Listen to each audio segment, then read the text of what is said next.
absent, shifting, duplicate, dead and others ಅಂತ ಹೇಳಿ 1,09,60,68,063 ಮತದಾರರು ASDDO ಕ್ಯಾಟಗರಿನಲ್ಲಿ ಹಾಕೊಂಡಿದ್ದಾರೆ. ಇಲ್ಲಿ ನಿಮ್ಮೆಲ್ಲರ ಜವಾಬ್ದಾರಿ ಇದೆ.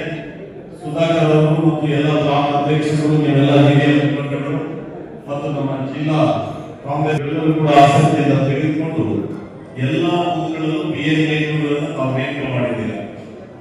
ಚಿಂತಾಮಣಿಯಲ್ಲಿ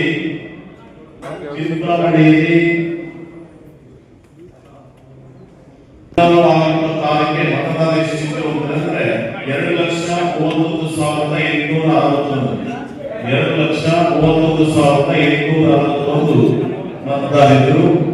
ಸೊ ಈಗೇನಾಗಿದೆ ಅಂತ ಹೇಳಿದ್ರೆ 5ನೇ ತಾರೀಕಿಗೆ ಪ್ರತಿ ದಿವಸ ಸಾಯಂಕಾಲ ನೀವು ಕಳಿಸ್ಕೊಡ್ತಾರೆ. ನದಿಗೆ ನಿಮಗೆ ವಿದ್ಯುತ್ ಬರ್ತಾ ಇದೆ. ASDDO ಏನಾಗಿದೆ ಅಂತ ಹೇಳಿದ್ರೆ ಚಿಂತಾಮಣಿಯಲ್ಲಿ ಆಬ್ಸೆಂಟ್ ಆಗಿರುವಂತವರು 1,554. ಆಮೇಲೆ ಪರ್ಮನೆಂಟ್ ಆಗಿ ಶಿಫ್ಟ್ ಆಗಿರುವಂತವರು 27,049. ಅಂದ್ರೆ ಚಿಂತಾಮಣಿ ವಿಧಾನಸಭಾ ಕ್ಷೇತ್ರದಿಂದ ಬೇರೆ ಕಡೆಗೆ ಶಿಫ್ಟ್ ಆಗಿದ್ದಾರೆ ಅಂತ ನೀವು ನೋಡ್ಕೋಬೇಕು. BLO ಸರಿಯಾಗಿ ಬಂದಿದ್ದಾರಾ ಇಲ್ವಾ, ಅಥವಾ ನಮ್ಮ BLO ಹೋಗಿದ್ದಾರಾ ಇಲ್ವಾ, ಅಥವಾ ಏನಾದ್ರು ಸ್ಪೆಲ್ಲಿಂಗ್ ಅಲ್ಲಿ ಏನಾದ್ರು ಮಿಸ್ಟೇಕ್ ಆಗಿದೆಯಾ, ಇದೆಲ್ಲ ವಿವರಗಳನ್ನ ನಮ್ಮ BLO ಹಾಗೆಯೇ ನಮ್ಮ ಬ್ಲಾಕ್ ಪ್ರೆಸಿಡೆಂಟ್ ನಮ್ಮ ಸುಧಾಕರ್ ಅವ್ರ ಜೊತೆ ಮಾತಾಡಿ ಇದನ್ನ ನೋಡಿ. ಯಾಕಂತ ಹೇಳಿದ್ರೆ ದೊಡ್ಡ ಪ್ರಮಾಣದಲ್ಲಿದೆ, 27,000 ಅಂತ ಹೇಳಿದ್ರೆ ದೊಡ್ಡ ಪ್ರಮಾಣದಲ್ಲಿ. ಆಮೇಲೆ ತೀರ್ಕೊಂಡಿದ್ದಾರೆ ಯಾರು ನಿಧನರಾಗಿದ್ದಾರೆ 6,586.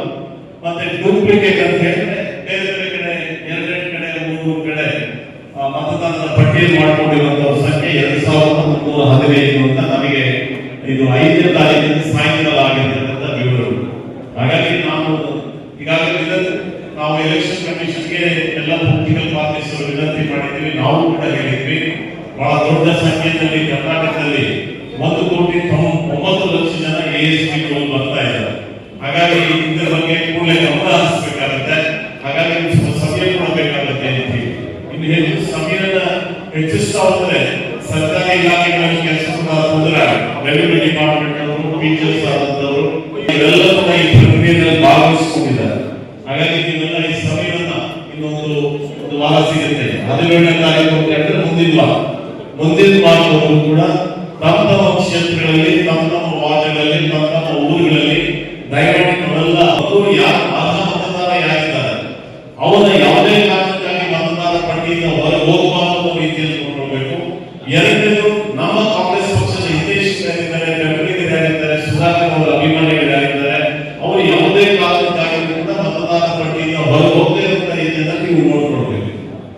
ಸೊ ಇದರಲ್ಲಿ ಏನಾಗುತ್ತೆ, ಅವರು ಬಿಜೆಪಿಯ ಉದ್ದೇಶ ಅಂತ ಹೇಳಿದ್ರೆ ಸುಮಾರು 50-60 ಕ್ಷೇತ್ರಗಳನ್ನ ಗುರುತಿಸಿದೆ. ಸುಮಾರು 100 ಮತಗಳಿಲ್ಲ. ಈಗ ದಿನೇಶ್ ಗುಂಡೂರಾವ್ ಗೆದ್ದಿರುವಂತದ್ದು 100 ಮತಗಳಿಲ್ಲ. ಹಾಗೆ ಕೆಲವು ಕ್ಷೇತ್ರಗಳಲ್ಲಿ 200-300 ಮತಗಳಲ್ಲಿ ಗೆದ್ದಿದ್ದಾರೆ. 5,000-10,000 ಮತಗಳ ಅಂತರದಲ್ಲಿ ನಮ್ಮ ಪಕ್ಷದ BLO ಗೆದ್ದಿದ್ದಾರೆ. ಅಂತರದಲ್ಲಿ ಗೆದ್ದಿದ್ದಾರೆ. ಅವರ ಉದ್ದೇಶ ಏನು ಅಂತ ಹೇಳಿದ್ರೆ, ಒಂದು 3,000-4,000 ಮತಗಳನ್ನು ಕಾಂಗ್ರೆಸ್ಸಿಗೆ ಬೆಂಬಲ ಮಾಡತಕ್ಕಂಥ ಮತದಾರರ ಪಟ್ಟಿಯಲ್ಲಿ ಸೇರಿಕೊಂಡೇ ಹೋದ್ರೆ ನಮ್ಮ ಅವರ ಚುನಾವಣೆಗೆ ಗೆಲುವಾಗುತ್ತೆ.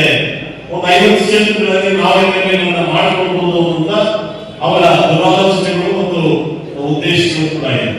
ಹಾಗಾಗಿ ಗ್ರಾಮ ಪಂಚಾಯತ್, ತಾಲೂಕು ಪಂಚಾಯತ್, ಜಿಲ್ಲಾ ಪಂಚಾಯತ್, ಪಟ್ಟಣ ಪಂಚಾಯತ್ ಮತ್ತೆ ನಗರಸಭೆ ಎಲ್ಲ ಚುನಾವಣೆಗಳಲ್ಲಿ ಅಸೆಂಬ್ಲಿ ಚುನಾವಣೆಗಳಂತೆ, ರಾಜ್ಯ ಪಾರ್ಲಿಮೆಂಟ್ ಚುನಾವಣೆಗಳ ಮತದಾರರ ಪಟ್ಟಿ ಬಹಳ ಮುಖ್ಯ ಆಗುತ್ತೆ. ಹಾಗೆ ಒಂದು ಆಧಾರ್ ಕಾರ್ಡ್ ಮುಖ್ಯ ಆಗುತ್ತೆ. ಹಾಗೆ ವೋಟರ್ ಐಡಿ ಕೂಡ ಅಷ್ಟೇ ಮುಖ್ಯ ಆಗುತ್ತೆ. ಅದರ ಜೊತೆಗೆ ನಮ್ಮ ಮುಖ್ಯಮಂತ್ರಿ DK ಶಿವಕುಮಾರ್ ಅವರು ಕೂಡ ಜನರಿಗೆ ಒಂದು ವಾಸಸ್ಥಳದ ಸರ್ಟಿಫಿಕೇಟ್ ಕೂಡ ಕೊಡಬೇಕು ಅಂತ ಅಧಿಕಾರಿಗಳಿಗೆ ತಿಳಿಸಿದ್ದಾರೆ. ಪರ್ಮನೆಂಟ್ ಸರ್ಟಿಫಿಕೇಟ್ ಅಂತ ಹೇಳಿ ಅದನ್ನು ಕೂಡ ನೀವು ಪಡ್ಕೊಳ್ಳೋಕೆ ಅವಕಾಶಗಳಿದ್ದಾವೆ. ಅದನ್ನೇನು ಸುಮ್ಮನೆ ಹಾಗೆ ಕೊಡೋದಿಲ್ಲ. ನೀವು ಆಧಾರ್ ಕಾರ್ಡ್, ವಾಸಸ್ಥಳ ಮಾಡ್ತಕ್ಕಂಥ ದಾಖಲೆಗಳು, ಹಿಂದಿನ ವೋಟರ್ ಐಡಿ ಇವನ್ನೆಲ್ಲ ಕೊಟ್ಟರೆ ಮಾತ್ರ ಆ ದಾಖಲೆಗಳನ್ನ ಕೊಡ್ತಾರೆ. ಅದರಿಂದ ಎಲ್ಲ ದಾಖಲೆಗಳನ್ನು ಕೂಡ ತಾವು ತೆಗೆದುಕೊಳ್ಬೇಕಾಗುತ್ತೆ. ಎಲೆಕ್ಷನ್ ಕಮಿಷನ್ ಯಾವತ್ತೂ ಗೊಂದಲ ಆಗಿರಲಿಲ್ಲ. ಈ ಸ್ಪೆಷಲ್ ಇಂಟೆನ್ಸಿವ್ ರಿವಿಷನ್ ಇದೆಯಲ್ಲ, ಯಾವತ್ತೂ ಗೊಂದಲ ಆಗಿರಲಿಲ್ಲ. ಇವತ್ತು ಅನೇಕ ಗೊಂದಲಗಳು ಇದೆಲ್ಲ ಕೂಡ ಜನಸಾಮಾನ್ಯರಲ್ಲಿ ಇವತ್ತು ಚರ್ಚೆ ಆಗ್ತಾ ಇದೆ. ಹಾಗಾಗಿ ಸ್ನೇಹಿತರೆ, ನಾವು ಹೇಳಿದ್ದೇವೆ, ನೀವು ಆಧಾರ್ ಕಾರ್ಡ್ ಲೀಕ್ ಮಾಡಿಬಿಟ್ರೆ ಎಷ್ಟೊಂದು ಸಮಸ್ಯೆಗಳಿರಲ್ಲ ಅಂತೇಳಿ. ಅವ್ರು ಬಿಜೆಪಿ ಸರ್ಕಾರ, ಎನ್ಡಿಎ ಸರ್ಕಾರ ಕೇಂದ್ರದಲ್ಲಿ ಚುನಾವಣಾ ಕಮಿಷನ್ ಅವರು 4 ವರ್ಷಗಳಿಂದ ಕಳಿಸಿಕೊಂಡಿದ್ದಾರೆ. ಇದನ್ನು ಆಧಾರ್ ಕಾರ್ಡ್ ನೀವು ಲೀಕ್ ಮಾಡಿ ಅಂತೀವಿ. ಆದ್ರೆ ಅವರಿಗೆ ರಾಜಕೀಯ ಬೆನಿಫಿಟ್ ಬರೋದಿಲ್ಲ. ಕಾಶ್ಮೀರ ಬಿಹಾರದಲ್ಲಿ ಈ ರೀತಿಯ ಮತದಾರ ಪಟ್ಟಿಯಿಂದ ಕಾಂಗ್ರೆಸ್ಗೆ ಬೆಂಬಲವನ್ನ, ವಿರೋಧ ಪಕ್ಷದ ಬೆಂಬಲ ಕೊಟ್ಟಂತ ಮತದಾರಗಳನ್ನ ಪಟ್ಟಿಯಿಂದ ತೆಗೆದುಕೊಂಡ್ರೆ ಅನೇಕ ಕ್ಷೇತ್ರಗಳಲ್ಲಿ ನಾವು ಗೆಲುವು ಸಾಧಿಸುವುದಕ್ಕೆ ಸಾಧ್ಯ ಆಗುತ್ತೆ ಅಂತ ಹೇಳಿ ಅದನ್ನು ಕೂಡ ಹಿಂದೆ ನೋಡ್ತಾ ಇದೆ. ನಮ್ಮ ಒತ್ತಾಯ ಏನಿದೆ, ಆಧಾರ್ ಕಾರ್ಡ್ ಮುಂದಿನ ದಿವಸಗಳಲ್ಲಿ ಲೀಕ್ ಮಾಡಿಬಿಟ್ರೆ ಅನೇಕ ಸಮಸ್ಯೆಗಳು ಕೂಡ ಕಡಿಮೆ ಆಗುತ್ತೆ ಅನ್ನೋ ಅಭಿಪ್ರಾಯಗಳೆಲ್ಲ ನಮಗೆ ಸ್ಪಷ್ಟವಾಗಿ ಹೇಳಿದ್ದೇವೆ ಸ್ನೇಹಿತರೆ. ಹಾಗಾಗಿ ಅದರಿಂದ ಈ ಕಾರ್ಯಕ್ರಮ ಯಶಸ್ವಿ ಆಗುತ್ತದೆ, ಇದನ್ನು ಸಹಕರಿಸಿಕೊಳ್ಬೇಕು ಅಂತ ಹೇಳಿ ನಮ್ಮಲ್ಲಿ ಮನವಿಯನ್ನ ಮಾಡಬೇಕು. ಮತ್ತೆ ಮಧ್ಯಾಹ್ನ ಬೇರೆ ಕೋಟಿನ ಬ್ಲಾಕ್ ಆಯಾ ಬ್ಲಾಕ್ ಬರಬೇಕಾದ್ರೆ ಅಲ್ಲಿನ ಬ್ಲಾಕ್ ಬಗ್ಗೆ ಯಾರು ಕೂಡ ಅಭಿಪ್ರಾಯವನ್ನು ಹೇಳಕ್ಕೆ ಹೋಗ್ಬೇಕು. ಆಯಾ ಬ್ಲಾಕ್ ಬಂದಾಗ